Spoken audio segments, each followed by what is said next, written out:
We were all 18, 19, 20, 21. Nous avions tous 18, 19, 20 ans, des In a enfants, world position. placés au cœur du monde. We didn't know if we would go back to America.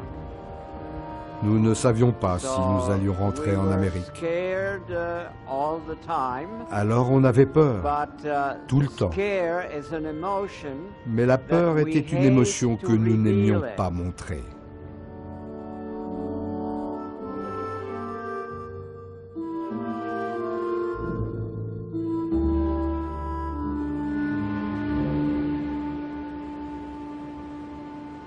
« 1943. Il y a 70 ans. Tony Vaccaro est un collégien de New Rochelle, une petite ville proche de New York. Fraîchement rapatrié d'Italie, c'est un excellent coureur de fond et un pilier du club photo. Il aime photographier la vie insouciante de son collège. Mais déjà, dès ses premières images, ici une manifestation anti-nazie dans les rues de New York, il se sent concerné par la sombre rumeur du monde. Une sombre rumeur qui le rattrape en septembre 1943. Mobilisé dans l'armée de terre, il change de professeur et apprend de nouvelles disciplines. Dans son camp d'entraînement de la 83e division d'infanterie, il devient l'un de ces petits soldats des films d'archives. Jamais il ne se serait porté volontaire. J'avais 20 ans et je pensais avoir mes propres enfants. Et soudainement, on vous emporte au loin.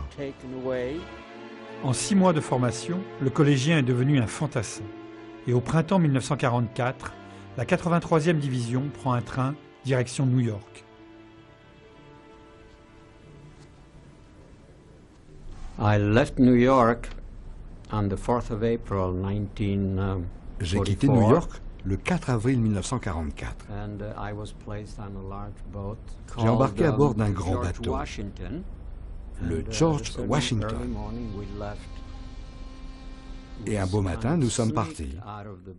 On s'est faufilé en dehors du port, et d'un coup, on s'est retrouvé au beau milieu de l'océan. Et là, j'ai vu des centaines de Liberty Ships.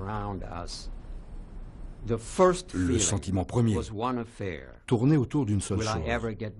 Reverrai-je ma maison? Reverrai-je ma mère, ma femme, mes enfants? Et moi, j'étais particulièrement concerné par mes sœurs.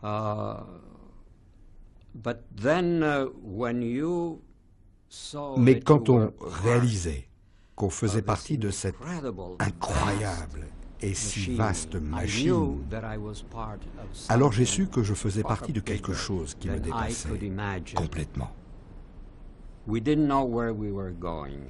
On ne savait pas où on allait. On avait bien une idée. Nord-Est. Le Nord-Est, ça devait être l'Angleterre. Mais on ne nous disait rien. Et tout d'un coup, on nous a dit qu'on débarquait à Liverpool.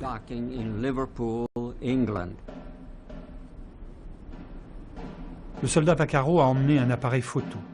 Et dès le Pays de Galles, avec la bénédiction de ses supérieurs, il commence sa carrière de journaliste. Dans un autre camp en Angleterre, les vieux routiers du journalisme ont eux aussi pris leur quartier. Bien sûr, Tony a demandé à être un des leurs, mais bien trop jeune, mon ami. Ces correspondants de guerre sont des professionnels chevronnés. Bon nombre d'entre eux périront en faisant leur métier. Mais pour l'heure, tout comme Tony, ils ne sont pas tenus au courant de la gigantesque opération militaire qui se trame sur la côte sud de l'Angleterre.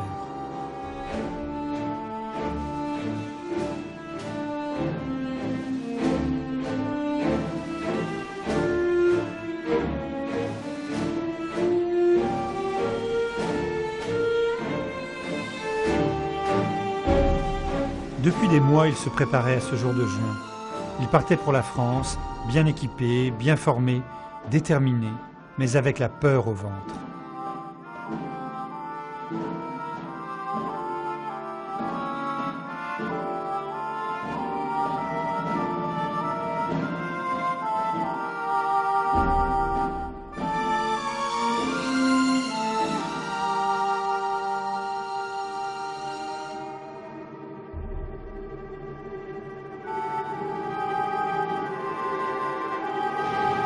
Le 6 juin à l'aube, un déluge de fer et de feu s'abat sur la côte normande.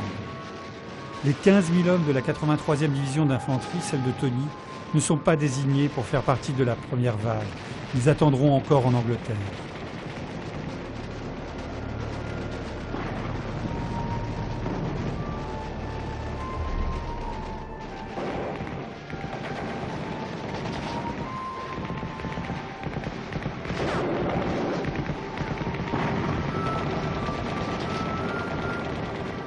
Ils seront près de 150 000 soldats alliés à prendre pied sur le sol normand ce jour-là. Le prix à payer sera lourd, 4 000 morts et 6 000 blessés du côté des Alliés, autant du côté allemand. Sur la seule plage d'Omaha, 2 500 soldats américains périront, mais le soir du 6 juin, une tête de pont alliée s'est implantée en Europe de l'Ouest.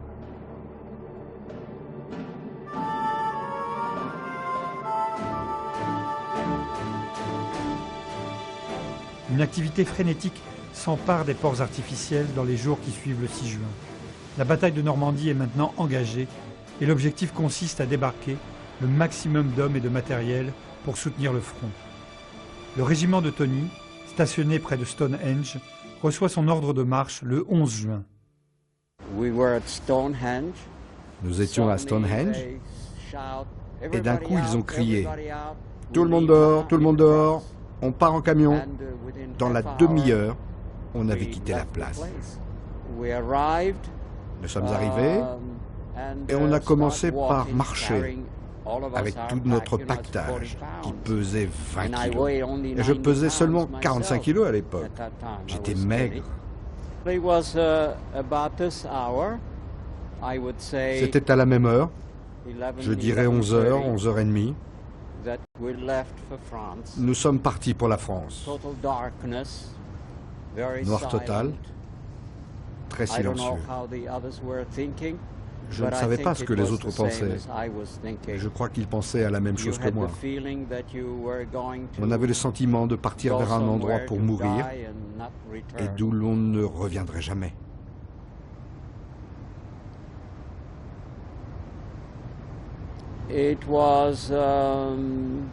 C'était, oui, triste, comme auraient dit les Français.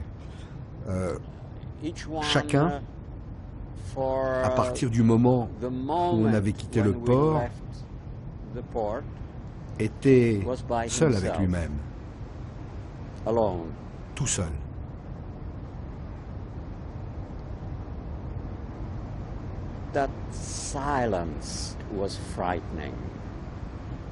Ce silence était effrayant.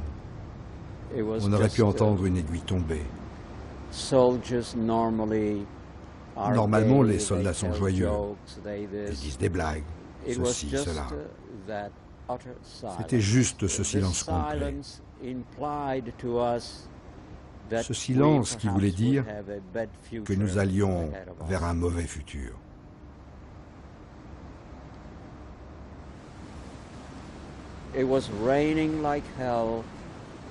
Il pleuvait à verse. La mer était déchaînée. En fait, tellement déchaînée que nous ne pouvions pas débarquer. Nous avons tourné devant Omaha Beach.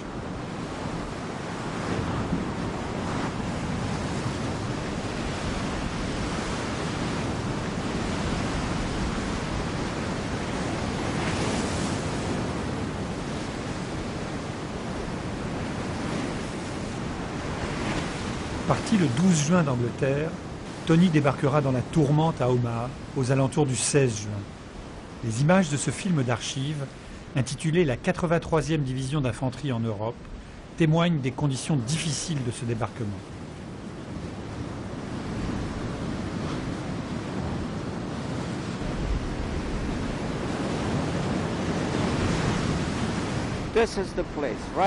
C'est l'endroit, juste ici. Je peux t'envoyer une photo.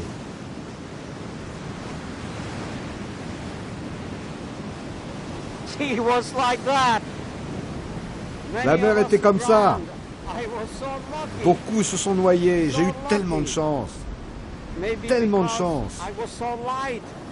Peut-être parce que j'étais si léger et que je me suis retrouvé emporté jusqu'ici. C'était tellement mauvais que les engins de débarquement ne pouvaient pas nous emmener à la plage. Alors ils nous ont poussés là où nous avions pied. À vrai dire, notre pactage nous a aidés comme un gilet de sauvetage. On aurait dû avoir des gilets de sauvetage, mais nous n'en avions pas. Alors on a marché avec le fusil et l'appareil photo.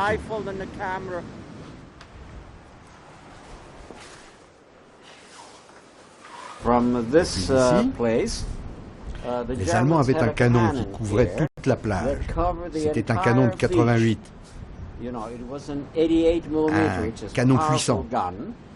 Et je peux te donner une photo de ce canon pointé sur la plage de Mar. Je n'étais jamais allé en France. C'était la première fois, le 12 juin 1944. Dans mon journal intime, parce que je ne pouvais pas écrire « Je suis en France », j'ai écrit « J'ai rencontré Francesca ». Francesca, c'était le nom de ma sœur. Mais c'était le nom de code pour la France. Et à vrai dire, j'ai écrit ce qui veut dire la belle France. La belle France, photographiée par Tony, marque la première pierre blanche de ce petit pousset sur ce chemin qui le conduira jusqu'aux portes de Berlin. Rien que le fait d'arriver ici me rendait heureux. Parce que j'aurais très bien pu perdre ma vie là-bas, en me noyant dans ces eaux.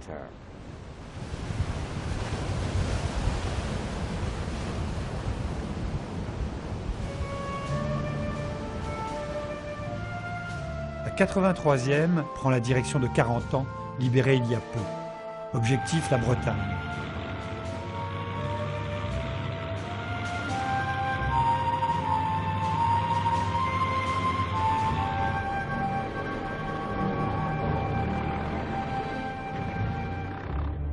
Mais le 4 juillet, jour de l'indépendance américaine, c'est un terrible baptême du feu pour Tony et ses camarades dans le secteur de Saint-Denis, au sud de 40 ans.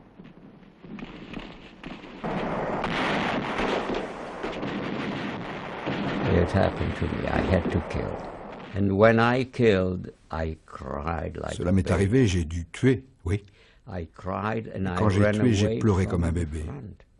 J'ai pleuré et je me suis enfui du front. C'était près de Saint-Denis. C'était à Saint-Denis que je n'ai pas pu continuer le combat. J'ai couru vers l'arrière après avoir tué cet Allemand.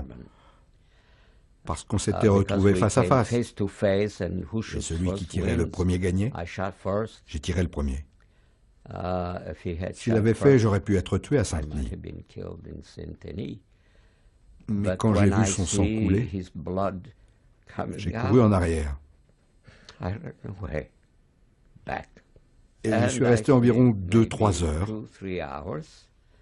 Je suis reparti. J'ai repris mon fusil. Et j'ai recommencé à tirer.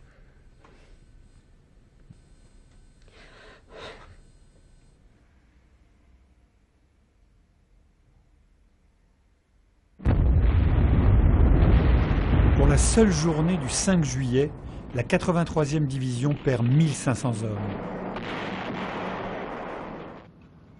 Cherbourg a été libéré le 30 juin, donnant ainsi aux Alliés leur premier port en eau profonde.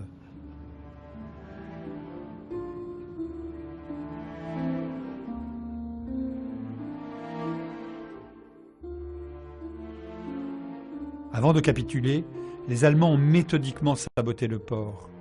Mais cela ne sera pas suffisant pour empêcher les troupes américaines de réaliser leur fameux breakthrough, la percée d'Avranches, qui ouvre les portes de la Bretagne et du centre de la France. Nous sommes fin juillet, et Tony, qui n'a bien sûr fait aucune photo durant ces terribles journées, ressort enfin son appareil.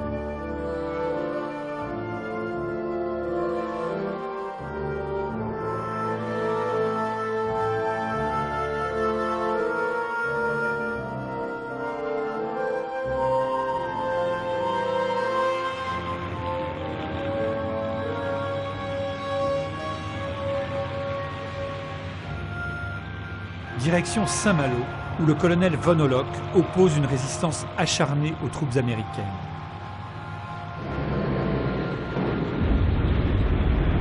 Avec une pellicule périmée fournie par la marine américaine, Tony photographie le Sillon et Rocheborne.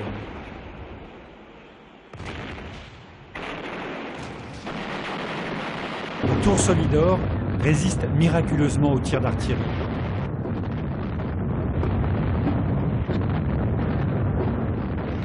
Les groupes de fantassins reconquièrent la ville rue par rue, au prix de 500 morts.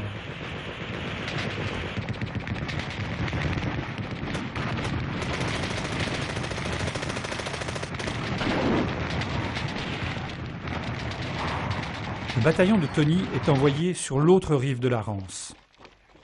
Nous sommes le 15 août 1944.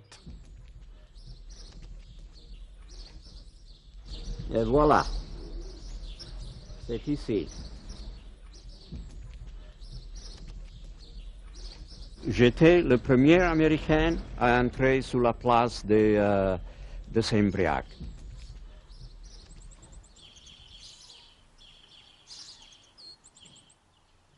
La première photo que j'ai faite de la place de Saint-Briac, il n'y avait pas personne ici et il n'y a pas de tricolore sur l'hôtel de Saint-Briac.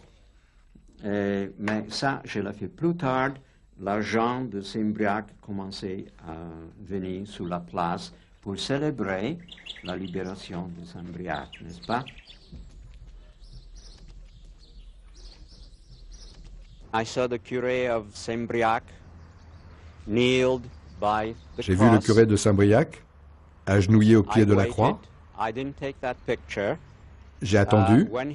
Je n'ai pas pris la photo jusqu'à ce qu'il me voie. J'ai dit à lui, Monsieur le curé, est-ce que je pouvais faire une photo de vous?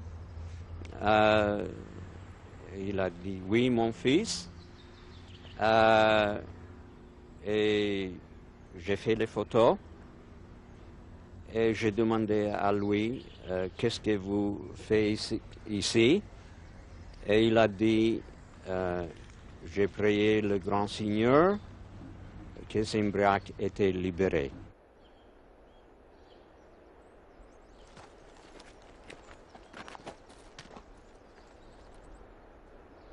Ce jour-là, Tony est davantage photographe que soldat.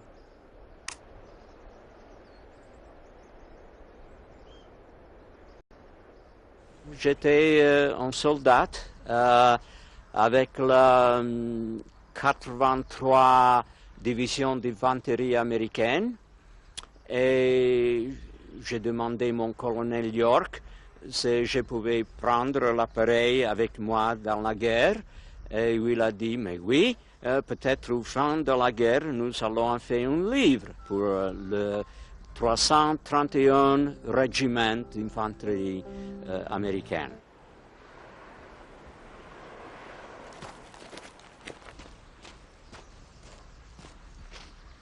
Tony, quelle est la différence entre un soldat qui fait des photographies et un reporter de guerre? Ben, la différence est que j'étais toujours une, comment dire en français, première ligne, où je connais tous les soldats. Nous sommes été toujours ensemble, mais un reporter, un journaliste, il arrive sur le front, il fait une photo et se retourne derrière, mais il ne sait pas qu'est-ce que la guerre. At the end of the war, I was À la fin de la guerre, j'étais l'un des 15 15 rescapés de ma compagnie, d'une centaine d'hommes environ.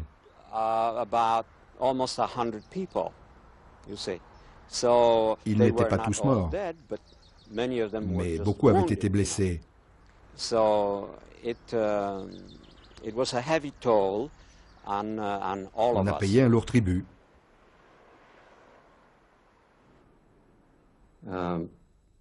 Après que nous avons pris tous les nazis prisonniers, Nous sommes allés dans cette plage en dérobé et on fait le bain au naturel, n'est-ce pas?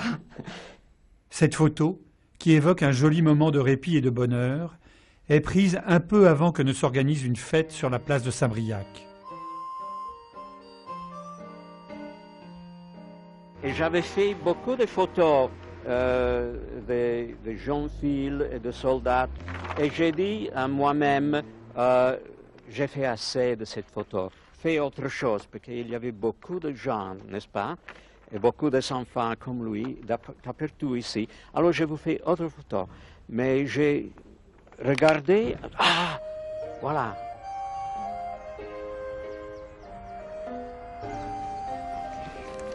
Techniquement, Jeff, cette photo, c'est une erreur. J'ai jamais fait une photo comme ça, parce qu'il faut que la photo est comme ça. C'était magique. C'était peut-être 2 secondes, comme ça. Fini. Comprenez? Parce qu'il a passé avant, ici, j'ai vu la photo, j'étais là, je suis venu ici, et il a fait bon. Dans ce moment, j'ai connu que j'avais pris une chose très tendre, très douce, très humaine, très universelle. À Saint-Briac, le 15 août 1944, un photographe est né. Mais ce photographe est aussi un fantassin qui redescend vers Nantes libéré depuis le 12 août. Le régiment de Tony y stationne quelques jours, le temps de rencontrer quelques familles françaises, quelques jeunes filles aussi. Tony se fait ainsi photographier en compagnie de Monique Tellier, qu'il tentera de retrouver après la guerre sans succès. La 83e division est chargée de contrôler une zone s'étendant de Nantes à Auxerre.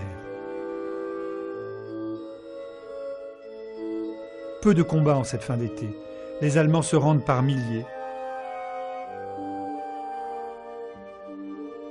Ce n'est qu'à la fin du mois de septembre que la division se remet en marche pour l'Allemagne.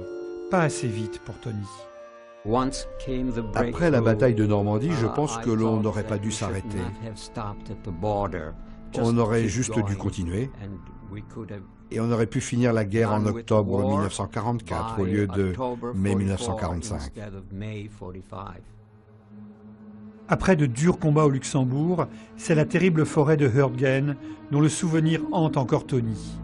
Avec ses photos, il porte témoignage de toute l'âpreté de ce mois de décembre 1944. C'est un homme en colère, mais c'est aussi un soldat qui se bat à chaque instant pour sa survie et celle de ses camarades.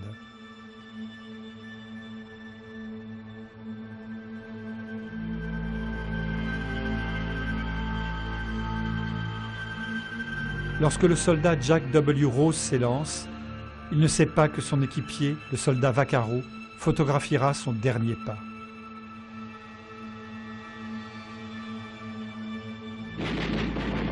Fin décembre, la 83e quitte la forêt maudite pour participer à la bataille des Ardennes, déclenchée 15 jours plus tôt.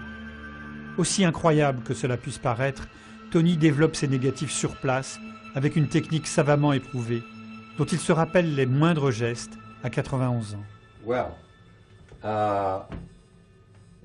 Bon, on va dire que je suis dans une tranchée que j'ai creusée.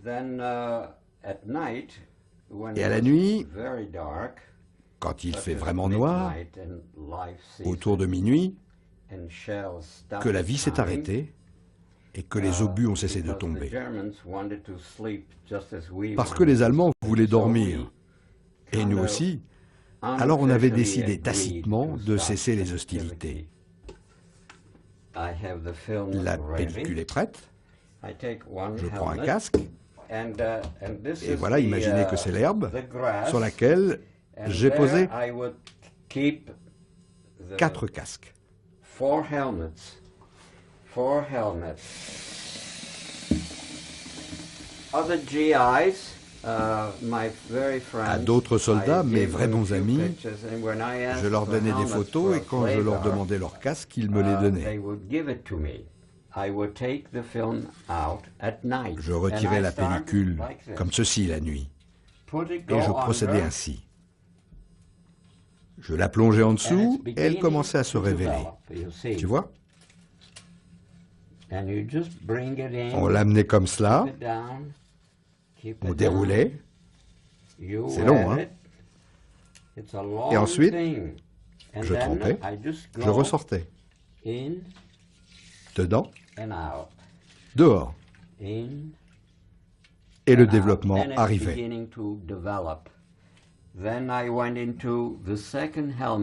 Après, j'allais dans le second casque, seulement rempli d'eau pour rincer le révélateur.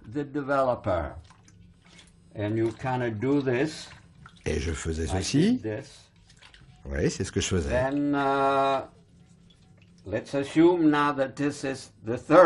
Et après, imaginons que c'est le troisième casque. Dedans, je versais le fixateur, l'hyposulfite. Après le fixateur, j'allais dans le dernier casque, rempli d'eau pure et claire. OK? Et c'est tout. Après, j'accrochais les pellicules aux branches des arbres pour sécher. Et ensuite, j'allais dormir.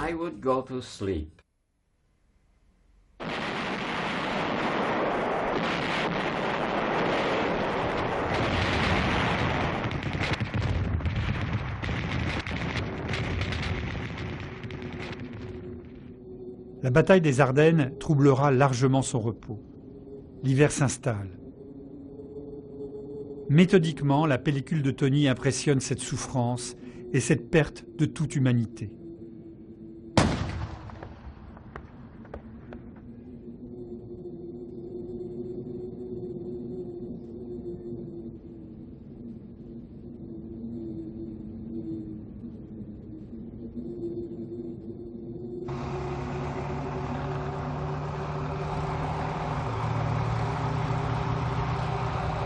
Plus aucune joie cette fois, plus aucun triomphalisme. Depuis les plages de Normandie, malgré Saint-Briac et la vallée de la Loire, les GIs n'en peuvent plus. Cela, ce sont les photos de Tony qui me l'ont dit. Les Allemands continuent de se battre, mais rien n'arrête la Thunderbolt. La foudre, c'est le surnom de la 83e. Et le 30 mars, le Rhin est franchi. L'Elbe, le 13 avril. La jonction est faite avec les soviétiques. Then they told us to stop. And we stopped. It was tough. Berlin was only 40 miles away. It took a year to come over 2,500 miles across Europe. We could have gone on, but the 83rd had done its job. 4 days later, the European war ended.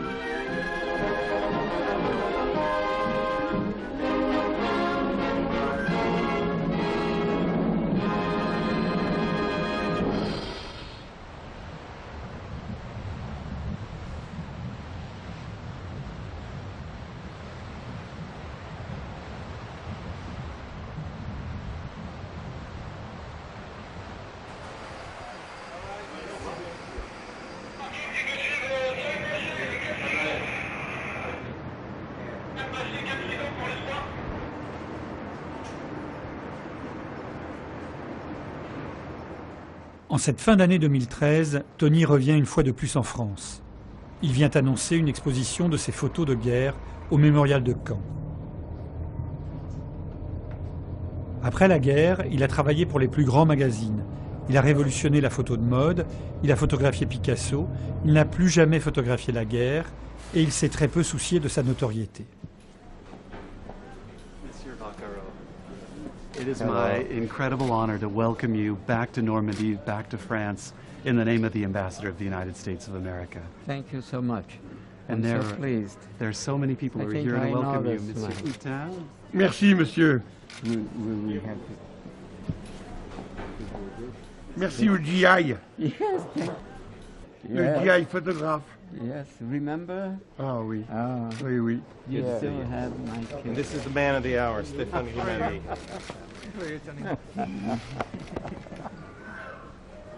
well. So I hope the crossing over the channel. And thank you again for coming Thank back you. to France. Thank you. Thank you very much. This is for all those friends I lost in World War II. Voilà, pour tous mes amis que j'ai perdus pendant la Deuxième Guerre mondiale. I want to show this at the next reunion. Je compte bien montrer ce certificat pendant notre prochaine réunion Of all those that have left. de tous les anciens combattants qui restent de ma division.